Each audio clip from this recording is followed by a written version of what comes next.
जय हिंद। दोस्तों, आज हम बात करेंगे आदिकाल की। और आदिकाल में भी जब सबसे महत्वपूर्ण सेक्शन है रासो साहित्य। आखिर रासो साहित्य है क्या?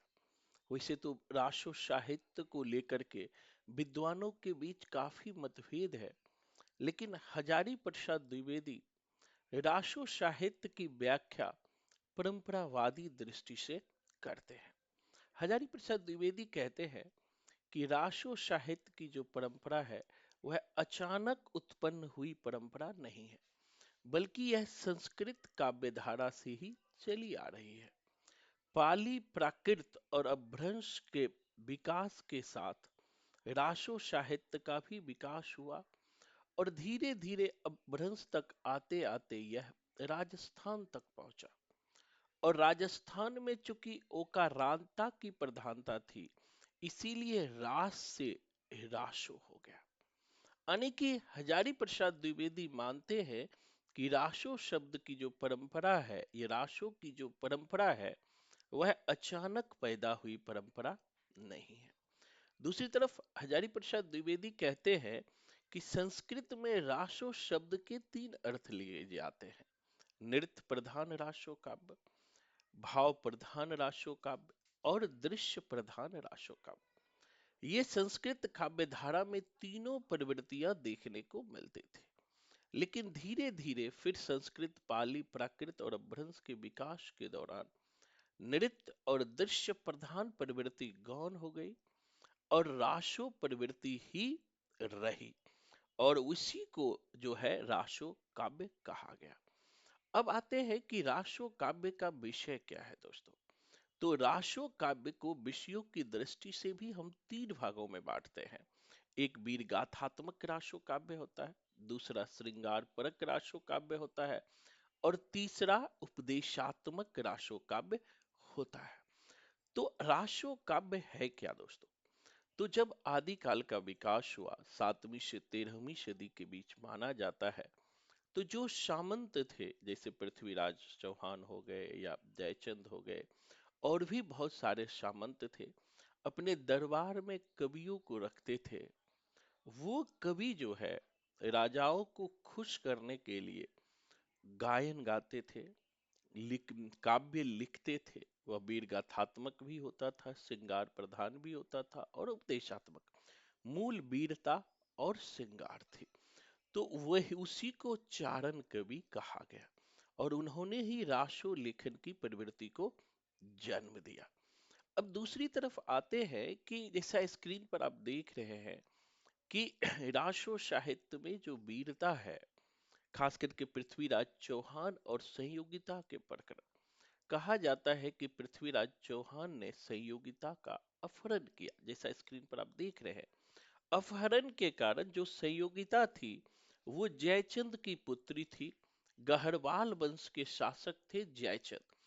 तो अब चूंकि संयोगिता का अपहरण पृथ्वीराज चौहान ने किया, इसीलिए जयचंद्र जो है मोहम्मद गौरी का साथ देते हैं।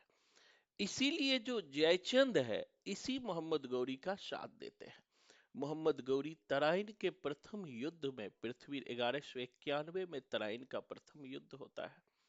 इस प्रथम युद्ध में मोहम्मद गौरी हार जाते हैं, लेकिन तराइन के द्वितीय युद्ध में वो जयचंद भी मोहम्मद गौरी को साथ देते हैं, जिसके कारण तराइन के द्वितीय युद्ध में मोहम्मद गौरी जीत जाता है।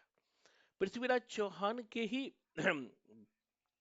सखा मित्र अम, चंदवरदाई थे, जिन्होंने पृथ्वीराज रासो लिखा, जिसे हिंदी का प्रथम महाकाव्य कहा जाता है।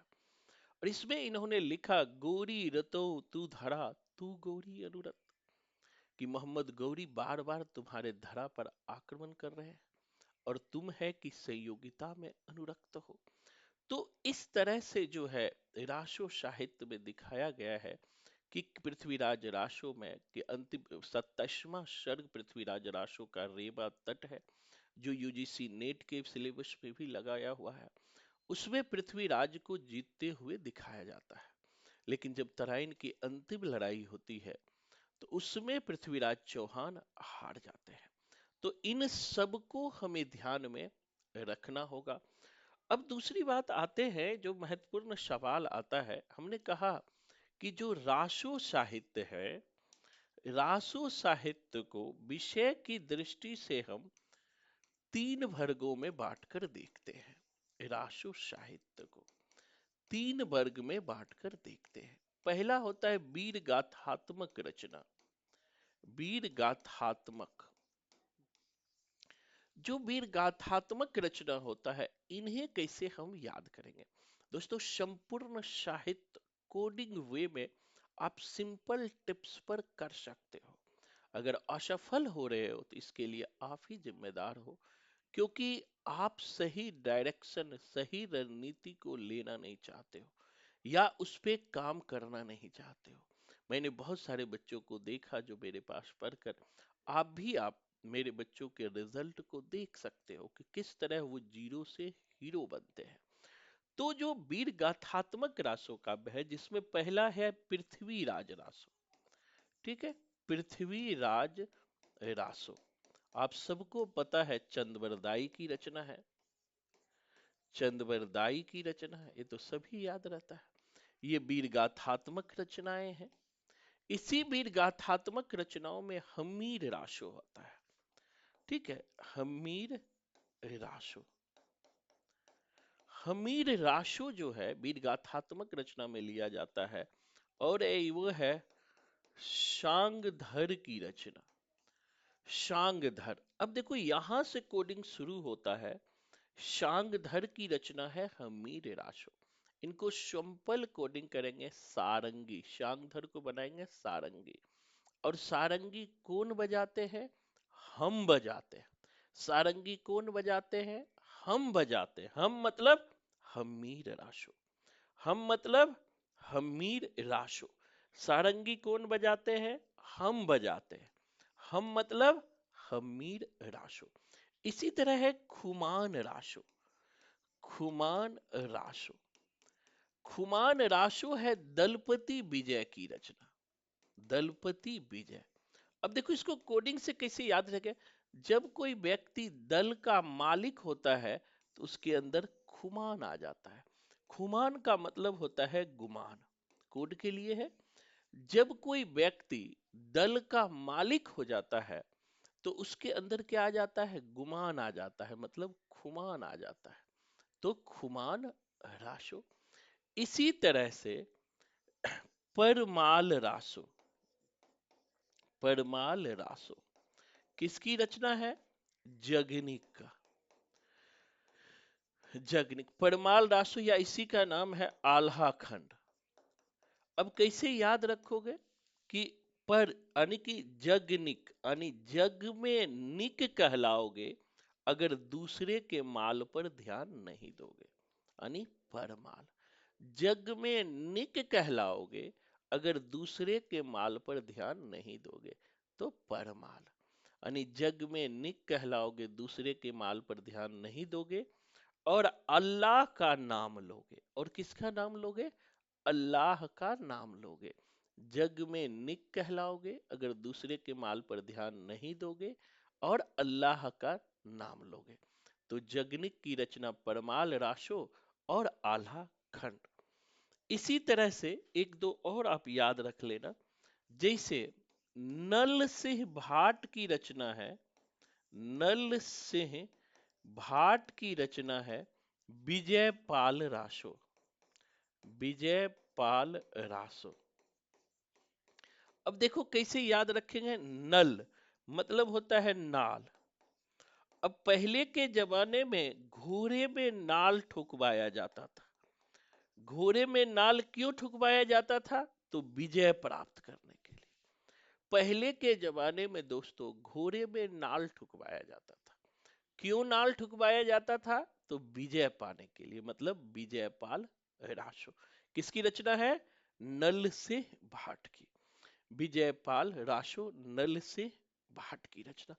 तो इस तरह से जो है आप लोग, तीन हो गया, ये चार हो गया, और ये पांच हो गया। तो पांच को हम लोग जो है आपको रासो काव्य के अंतर्गत वीर गाथात्मक रासो काव्य रखते हैं। इसी तरह आप पढ़ेंगे श्रृंगार प्रधान। श्रृंगार प्रधान राशों में दो प्रमुख आता है, एक आता है संदेश राशक, संदेश राशक, और दूसरा आता है बीसल देव राशो, बीसल देव राशो। संदेश राशक और बीसल देव राशो, इसको ऐसे भी लिखते हैं बीसल देव राशो। ठीक है, संदेश राशक और बीसल देव राशो। अब इसको कोडिंग से कैसे याद रखेंगे? संदेश राशक यानी संदेश के सुनाते हैं ए आर रहमान, कोडिंग कर देना ए आर रहमान, मतलब संदेश सुनाते हैं अब्दुल रहमान। तो अब्दुल रहमान क्या सुनाते हैं? संदेश सुनाते हैं, मतलब संदेश राशक।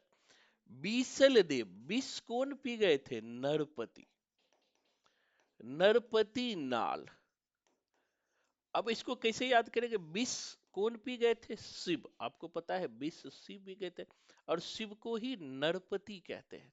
तो नरपति नाल्हा की रचना कौन है? बीसल देव रासो। विष कौन पी गए थे? नरपति। तो नरपति नाल्हा की रचना है क्या? बीसल देव रासो। इसी तरह दोस्तों, उपदेश तीसरा सेक्शन में आता है उपदेश परक, उपदेश परक।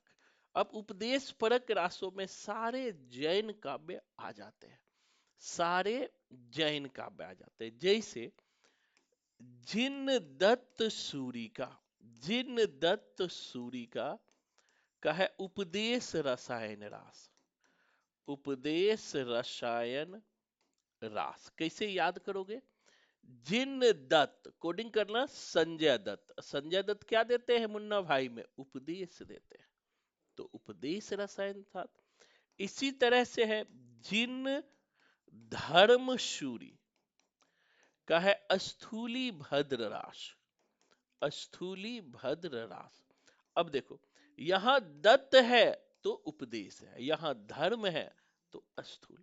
जब हम धर्म का पालन करते हैं तो स्थूल रूप से बैठ कर करते हैं।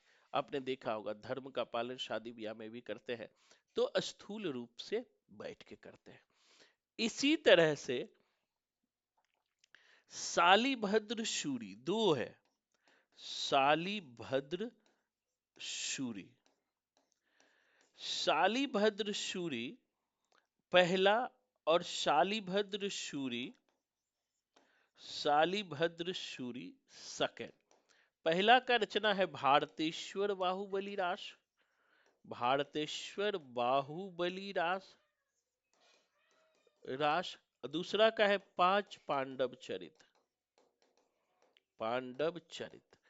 अब देखो कैसे याद करोगे? सिंपल, साली को कोडिंग करेंगे, शालीभद्र को साली।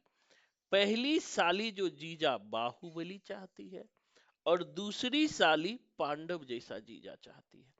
पहली साली जो है जीजा बाहुबली चाहती है, दूसरी साली जो है जीजा पांडव जैसा चाहती है। तो इस तरह से हम सब्जेक्टिव सेक्शन को भी टिप्स पर कर सकते हैं, और ऑब्जेक्टिव सेक्शन को भी टिप्स पर कर सकते हैं। और पूरे भारत का कोई भी एग्जाम हो, यहाँ हर एग्जाम की लिखित गारंटी मिलती है। आपको 3 से 4 महीने में संपूर्ण साहित्य लिखित स्टाम्प पेपर पर गारंटी के साथ टिप्स पे होगा, अगर आपने मेहनत कर दिया। अगर आप इस बार नेट या टीजीटी, पीजीटी, नवोदय, केवीएस कोई भी पेपर दे रहे हैं, तो हमारा फिर से इवनिंग बैच शुरू हो गया। ये ऐसा बैच है कि जो बच्चे जॉब भी कर रहा है, वो बच्चे भी इस बैच में जुड़ करके अपना लाभ कमा सकते हैं। और अब रोना छोड़ देना है। बहुत सारे बच्चों को मैं देखता हूं, जब खुद असफल होते हैं तो असफलता को दूसरे पर सौंप देते हैं। कभी कहते हैं कि सरकार नौकरी नहीं निकालती है, वैकेंसी नहीं निकालती है, कभी व्यवस्था को दोष देते हैं, अपने पर नहीं दोष देते कि अपनी कमियां है इसलिए रिजल्ट नहीं हो रहा। मैंने देखा है अपने बच्चों को, जो जीरो से हीरो बने हैं, उन्होंने अपने अंदर की कमियों को दूर किया, और एक रिजल्ट में भी उन्होंने नौकरी लिया। चाहे एकलव्य स्कूल की बात हो, चाहे बिहार, इस बिहार में जो पीजीटी की वैकेंसी आई उसकी बात हो, झारखंड की बात हो, हर जगह पर रिजल्ट हुआ है। और ये मैं हवा में नहीं कह रहा हूँ, प्रमाण के साथ कह रहा हूँ। यूट्यूब पर जा करके हमारे बच्चों के इंटरव्यू को भी आप देख सकते हैं। आप डीएसएसबी के भी इंटरव्यू को देख सकते हैं, एकलव्य स्कूल के देख सकते हैं, नवोदय का देख सकते हैं, केवीएस का देख सकते हैं। हर एग्जाम की मैं गारंटी लेता हूँ और रिजल्ट देता हूँ। तो बिना लेट किए हुए फ्री क्लास लेकर देख सकते हैं। धन्यवाद। जय हिंद।